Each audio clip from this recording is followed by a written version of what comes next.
Don't you want From the personal to be alright? I said, baby, baby, that's for sure. Baby, yeah. I got the fever. Baby, yeah. You got the glow. Baby, yeah. She said, hey, yeah, yeah, yeah, yes, you do. What I need, all I need. Good love. What I need is love. Well, in the morning, baby, love. In the evening, one more time.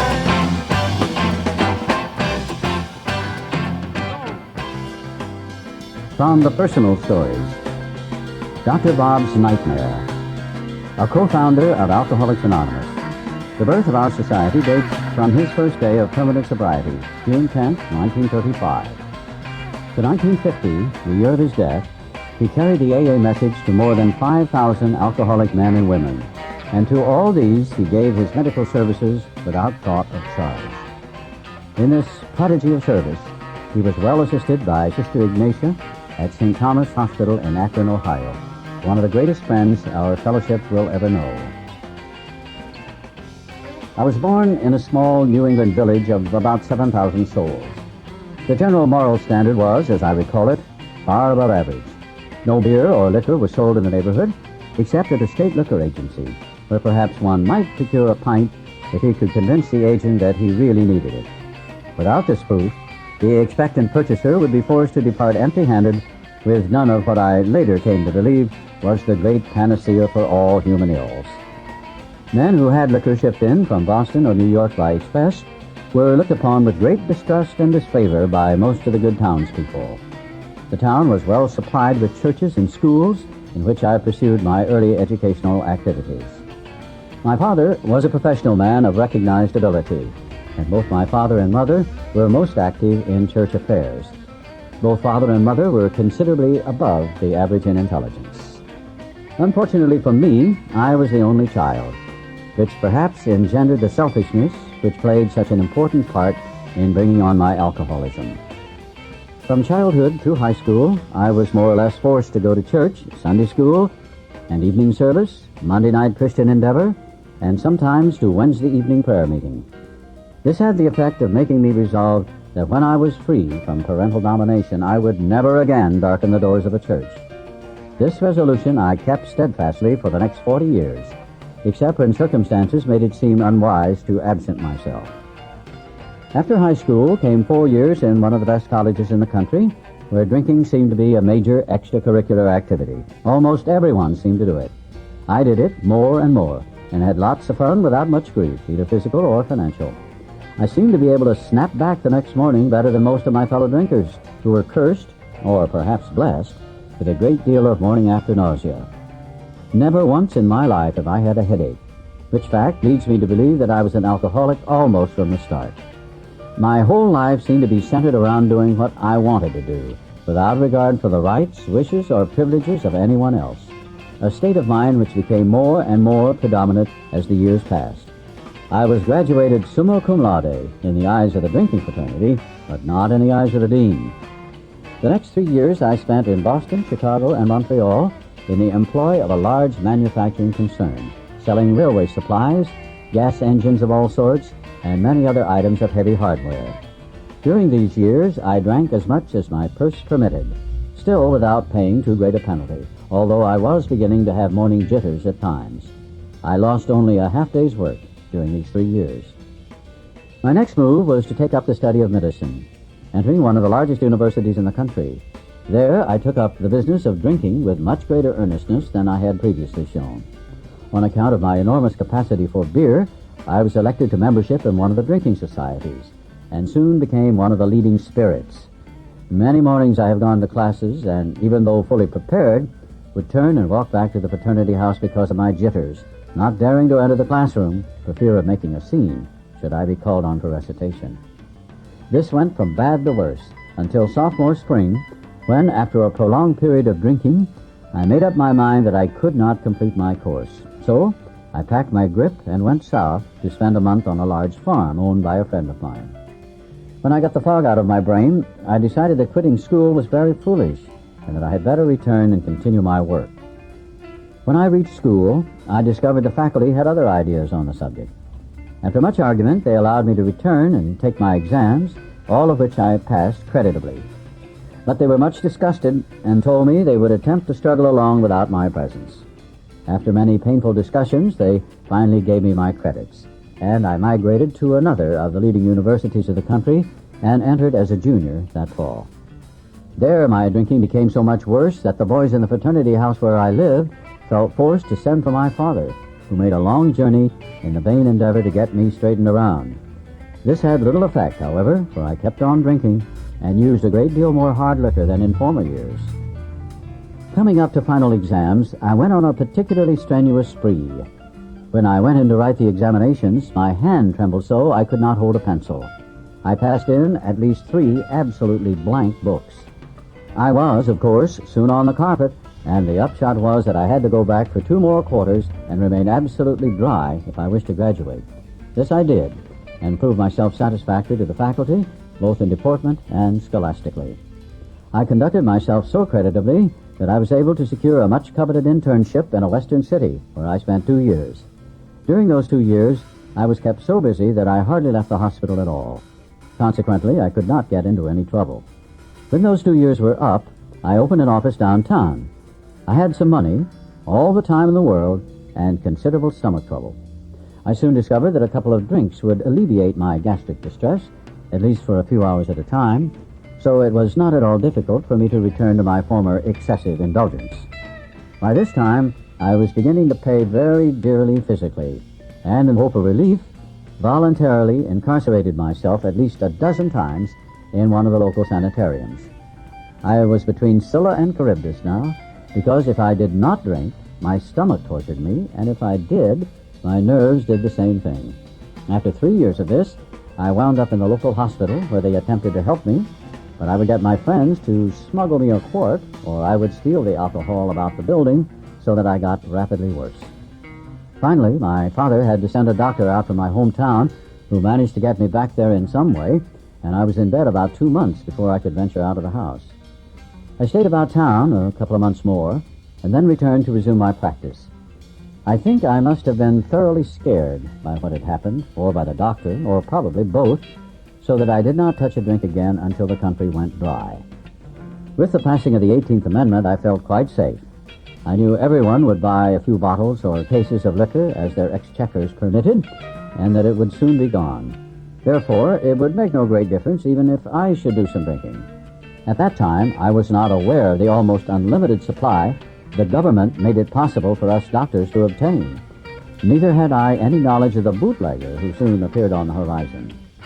I drank with moderation at first, but it took me only a relatively short time to drift back into the old habits which had wound up so disastrously before. During the next few years, I developed 2 distinct phobias. One was the fear of not sleeping, and the other was the fear of running out of liquor. Not being a man of means, I knew that if I did not stay sober enough to earn money, I would run out of liquor. Most of the time, therefore, I did not take the morning drink, which I craved so badly, but instead would fill upon large doses of sedatives to quiet the jitters, which distressed me terribly. Occasionally, I would yield to the morning craving, but if I did, it would be only a few hours before I would be quite unfit for work. This would lessen my chances of smuggling some home that evening, which in turn would mean a night of futile tossing around in bed, followed by a morning of unbearable jitters. During the subsequent 15 years, I had sense enough never to go to the hospital if I had been drinking, and very seldom did I receive patients. I would sometimes hide out in one of the clubs of which I was a member, and had the habit at times of registering at a hotel under a fictitious name. But my friends usually found me, and I would go home if they promised that I should not be scolded. If my wife was planning to go out in the afternoon, I would get a large supply of liquor and smuggle it home and hide it in the coal bin, the clothes chute, over door jambs, over beams in the cellar, and in cracks in the cellar tile. I also made use of old trunks and chests, the old can container, and even the ash container. The water tank on the toilet I never used because that looked too easy. I found out later that my wife inspected it frequently. I used to put 8 or 12-ounce bottles of alcohol in a fur-lined glove and toss it onto the back airing porch when winter days got dark enough. My bootlegger had hidden alcohol at the back steps where I could get it at my convenience. Sometimes I would bring it in my pockets, but they were inspected, and that became too risky. I used also to put it up in 4-ounce bottles and stick several in my stocking tops. This worked nicely until my wife and I went to see Wallace Beery and Tugboat Annie, after which the pant leg and stocking racket were out. I will not take space to relate all my hospitals or sanitarium experiences. During all this time, we became more or less ostracized by our friends. We could not be invited out because I would surely get tight, and my wife dared not invite people in for the same reason. My phobia for sleeplessness demanded that I get drunk every night, but in order to get more liquor for the next night, I had to stay sober during the day, at least up to 4 o'clock. This routine went on with few interruptions for 17 years. It was really a horrible nightmare. This earning money, getting liquor, smuggling at home, getting drunk, morning jitters, taking large doses of sedatives to make it possible for me to earn more money, and so on, ad nauseum. I used to promise my wife, my friends, and my children that I would drink no more. Promises which seldom kept me sober even through the day, though I was very sincere when I made them. For the benefit of those experimentally inclined, I should mention the so-called beer experiment. When beer first came back, I thought that I was safe. I could drink all I wanted of that. It was harmless. Nobody ever got drunk on beer. So I filled the cellar full, with the permission of my good wife. It was not long before I was drinking at least a case and a half a day. I put on 30 pounds of weight in about 2 months, looked like a pig, and was uncomfortable from shortness of breath. It then occurred to me that after one was all smelled up with beer, nobody could tell what had been drunk. So I began to fortify my beer with straight alcohol. Of course, the result was very bad, and that ended the beer experiment. About the time of the beer experiment, I was thrown in with a crowd of people who attracted me because of their seeming poise, health, and happiness. They spoke with great freedom from embarrassment, which I could never do, and they seemed very much at ease on all occasions and appeared very healthy. More than these attributes, they seemed to be happy. I was self-conscious and ill at ease most of the time. My health was at the breaking point, and I was thoroughly miserable. I sensed they had something I did not have, from which I might readily profit. I learned that it was something of a spiritual nature, which did not appeal to me very much, but I thought it could do no harm. I gave the matter much time and study for the next 2.5 years, but still got tight every night, nevertheless. I read everything I could find and talked to everyone who I thought knew anything about it. My wife became deeply interested, and it was her interest that sustained mine, though I at no time sensed that it might be an answer to my liquor problem. How my wife kept her faith and courage during all those years, I'll never know. But she did. If she had not, I know I would have been dead a long time ago. For some reason, we alcoholics seem to have the gift of picking out the world's finest women. Why they should be subjected to the tortures we inflict upon them, I cannot explain. About this time, a lady called up my wife one Saturday afternoon, saying she wanted me to come over that evening to meet a friend of hers who might help me. It was the day before Mother's Day, and I had come home plastered, carrying a big potted plant, which I set down on the table, and forthwith went upstairs and passed out. The next day she called again. Wishing to be polite, though I felt very badly, I said, "Let's make the call," and extracted from my wife a promise that we would not stay over 15 minutes. We entered her house at exactly 5 o'clock, and it was 11:15 when we left. I had a couple of shorter talks with this man afterward, and stopped drinking abruptly. This dry spell lasted for about 3 weeks. Then I went to Atlantic City to attend several days' meeting of a national society of which I was a member. I drank all the scotch they had on the train and bought several quarts on my way to the hotel. This was on Sunday. I got tight that night, stayed sober Monday till after the dinner, and then proceeded to get tight again. I drank all I dared in the bar and then went to my room to finish the job. Tuesday, I started in the morning, getting well organized by noon. I did not want to disgrace myself, so I then checked out. I bought some more liquor on the way to the depot. I had to wait some time for the train. I remember nothing from then on until I woke up at a friend's house in a town near home. These good people notified my wife, who sent my newly made friend over to get me. He came and got me home into bed, gave me a few drinks that night, and 1 bottle of beer the next morning. That was June 10th, 1935, and that was my last drink. As I write, nearly 6 years have passed. The question which might naturally come into your mind would be, what did the man do or say that was different from what others had done or said? It must be remembered that I had read a great deal and talked to everyone who knew or thought they knew anything about the subject of alcoholism. But this was a man who had experienced many years of frightful drinking, who had had most all the drunkard's experiences known to man, but who had been cured by the very means I had been trying to employ, that is to say, the spiritual approach. He gave me information about the subject of alcoholism which was undoubtedly helpful. Of far more importance was the fact that he was the first living human with whom I had ever talked who knew what he was talking about in regard to alcoholism from actual experience. In other words, he talked my language. He knew all the answers, and certainly not because he had picked them up in his reading. It is a most wonderful blessing to be relieved of the terrible curse with which I was afflicted. My health is good, and I have regained my self-respect and the respect of my colleagues. My home life is ideal, and my business is as good as can be expected in these uncertain times. I spend a great deal of time passing on what I learned to others who want and need it badly. I do it for 4 reasons. 1, sense of duty. 2, it is a pleasure. 3, because in so doing I am paying my debt to the man who took time to pass it on to me. 4, because every time I do it, I take out a little more insurance for myself against a possible slip. Unlike most of our crowd, I did not get over my craving for liquor much during the first 2.5 years of abstinence. It was almost always with me, but at no time have I been anywhere near yielding. I used to get terribly upset when I saw my friends drink and knew I could not, but I schooled myself to believe that, though I once had the same privilege, I had abused it so frightfully that it was withdrawn. So, it doesn't behoove me to squawk about it, for after all, nobody ever had to throw me down and pour liquor down my throat.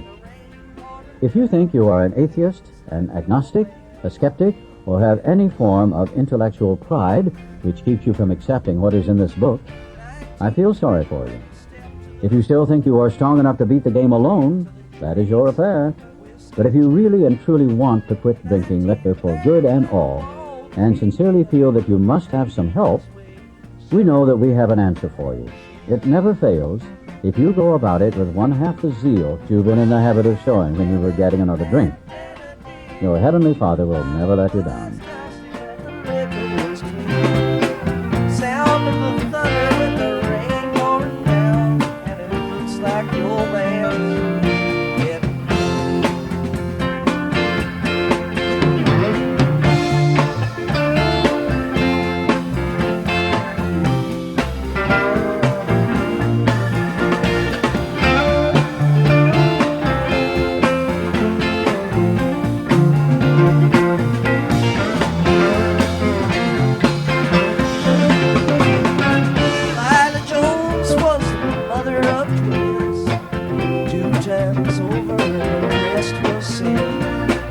raised 8 boys, only I turned bad. Didn't get the religions that they don't understand. Well-eyed women and red-headed jeans, bottle bloods dust and the liquor was clean. Sound of the thunder with the rain pouring down, and it looks like the old man's getting